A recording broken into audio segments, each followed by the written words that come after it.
इन equations के लिए अगला इंपॉर्टेंट जो स्टेप है वो representation on A number line.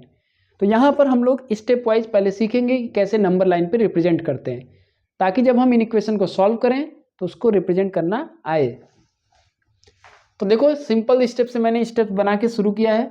सबसे पहले हम लोग -2, 0, -3 को प्लॉट करना सीखेंगे। तो देखो -2 कहाँ है, 0 के लेफ्ट साइड में होगा, तो ये हो गया, इसको डार्क कर देंगे ऐसे। 0 कहाँ पर है, ये है। -3 कहाँ पे है, ये है। ऐसे इसमें आगे पूछ सकता है कि मान लो 3 कहाँ पर है, तो 3 ये है ना, ऐसे ही प्लॉट होगा ये। अच्छा ये देखो बहुत इंटरेस्टिंग है, 2 होल 1/3। 2 होल 1/3 कहाँ है, तो एक बात समझ लो ना कि 2 होल 1/3 का मतलब क्या हुआ है, ये जो नंबर है ये 2 से बड़ा है और 3 से छोटा है।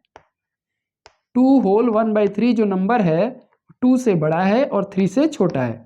2 के बाद इसमें कुछ चीज़ है, इसको ऐसे भी लोअर क्लासेस में लिखा जाता था 2 + 1/3, मतलब 2 से तो बड़ा है, थोड़ा सा बड़ा है, लेकिन 3 से छोटा है। तो ये कहाँ होगा, 2 और 3 के बीच में होगा।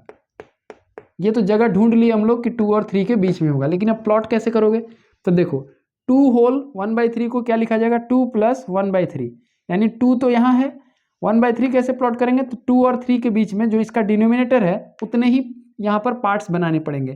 तो देखो 2 लाइन इसको खींचोगे तो 3 पार्ट बन जाएगा, देखो 1 पार्ट, 2 पार्ट, 3 पार्ट। तो अगर 3 पार्ट करने हैं तो 2 लाइन खींचना पड़ेगा, 5 पार्ट करना है तो 4 लाइन खींचना पड़ेगा। तो 2 होल 1/3 मतलब 2 यहाँ पर है, इसका तुमने 3 पार्ट कर दिया, 1 2 3, उसमें से फर्स्ट पार्ट जो होगा वही हो जाएगा 2 होल 1/3। तो कैसे किया मैंने, 2 और 3 के बीच में होगा ये नंबर, कैसे पता चला, क्योंकि ये 2 + 1/3 यानी 2 से बड़ा है, 3 से छोटा है। अब यहाँ डिनोमिनेटर में 3 है तो मैंने यहाँ पर 3 पार्ट किए, 3 पार्ट करने के लिए मुझे 2 लाइन खींचना पड़ा, और 3 पार्ट में से 1 पार्ट होगा ये, क्योंकि ये न्यूमरेटर में 1 है। वैसे देखो -1 होल 1/4 है, तो ये 1 -1 और -2 के बीच में होगा। अब डिनोमिनेटर में क्या दिख रहा है हम लोग को, 4, तो इसके 4 पार्ट्स बनाओ, 1 पार्ट, 2 पार्ट, 3 पार्ट, 4 पार्ट, उसमें से फर्स्ट पार्ट को सिलेक्ट कर लो, तो यही होगा आपका क्या, -1 होल 1/4। ये बहुत इंपॉर्टेंट है, ये आना चाहिए आपको, ठीक है। ऐसे मान लो पूछ लिया जाए कि 1 होल 1/5 कहाँ पर होगा, तो देखो इसको हम लिखेंगे कैसे, 1 + 1/5 यानी 1 और 2 के बीच में होगा, यानी 1 और 2 के बीच में यहाँ पर होगा। अब इसको प्लॉट कैसे करोगे, 1 और 2 के बीच में होगा तो डिनोमिनेटर देखो क्या दिख रहा है, 5, तो 5 पार्ट कैसे बनाओगे, 4 लाइन खींचना पड़ेगा, 1 2 3 4 और 5th तो यहीं पर है। अब इसमें से एक पार्ट तुम सेलेक्ट कर लो, तो यही हो जाएगा आपका 1 होल 1/5 का वैल्यू प्लॉट कर दिया गया नंबर लाइन पे, ठीक है। बहुत ज़्यादा इंपॉर्टेंट है क्योंकि क्वेश्चन सॉल्व करने के बाद ये प्लॉट करना पड़ता है। चलो यहाँ पर फिर वही काम करना है हम लोग को। ये रियल नंबर के केस में इसी तरह से तुम्हारा सॉल्यूशन आता है, तो तुमको प्लॉट करने आना चाहिए। क्या लिखा गया है, x इज इक्वल टू और ग्रेटर देन -2, -2 के इक्वल भी है और उससे बड़ा भी है। तो जब इक्वल लिख दिया तो -2 को हम ऐसे डार्क कर देंगे, ठीक है।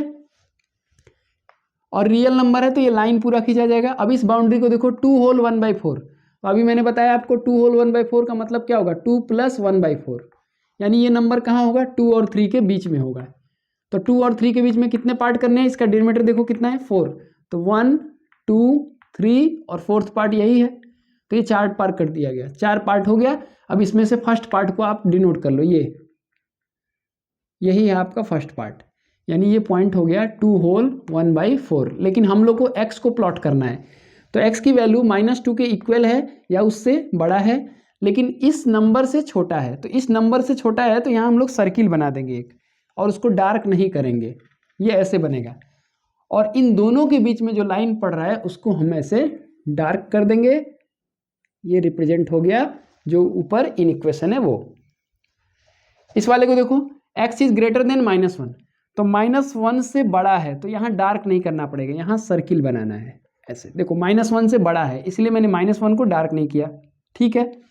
और 3 होल 1/5 के बराबर भी है या उससे छोटा है, तो 3 होल 1/5 कहाँ पड़ेगा, इसको कैसे लिखा जाएगा, 3 + 1/5, यानी 3 और 4 के बीच में होगा। तो कितने पार्ट हमको करने हैं, 5 पार्ट, यानी 4 लाइन ड्रॉ करना है, 1 2 3 4 और ये 5th तो हो ही गया। अब इसमें से फर्स्ट पार्ट को आप सेलेक्ट कर लो, यही है आपका 3 होल 1/5। अब आप क्या करोगे, यहाँ जो आप सर्किल बना रहे हैं उसको आप डार्क करेंगे, क्योंकि देखो यहाँ इक्वल है, इक्वल टू और लेस देन लिखा है, तो ये वाला हम लोग डार्क करेंगे और ये डार्क नहीं करेंगे क्योंकि ये मोर देन है, x इज मोर देन -1। अब ये आप ऐसे लाइन ड्रॉ कर लो, ये इन इक्वेशन को लाइन नंबर लाइन पे प्लॉट कर दिया गया। तीसरा केस देखो, दोनों तरफ इक्वल टू का साइन दिख रहा है, -2 होल 1/2 से x जो है बड़ा भी है और उसके बराबर भी है, तो -2 होल 1/2 कहाँ होगा, 2 और 3 के बीच में होगा, तो -2 यहाँ पे है, -2 होल 1/2 मतलब इसके बीच में है, तो कितने पार्ट करने पड़ेंगे, 2 पार्ट, यानी एक लाइन खींचो, यही है तुम्हारा -2 होल 1/2। और ये इक्वल टू का साइन है, इसीलिए यहाँ पर हम लोग डार्क कर देंगे, है ना, जो अभी मैं बता रहा था यहाँ पे, तो ये डार्क हो जाएगा, ये पॉइंट हम डार्क करेंगे। कौन सा पॉइंट है ये, -2 होल 1/2।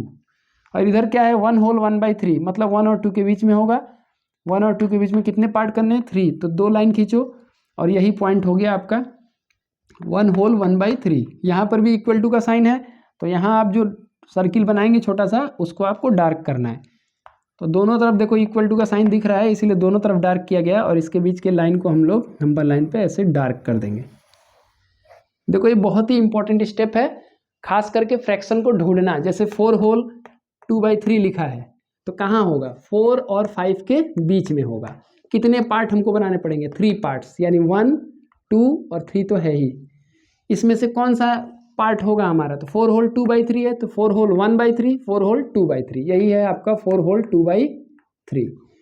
ठीक है, तो इस तरह से ये पॉइंट खोजना बहुत जरूरी है, अगर नहीं कर पाए तो पूरा क्वेश्चन करने के बाद भी हम मार्क्स गेन नहीं कर पाएंगे। ठीक है, थैंक यू।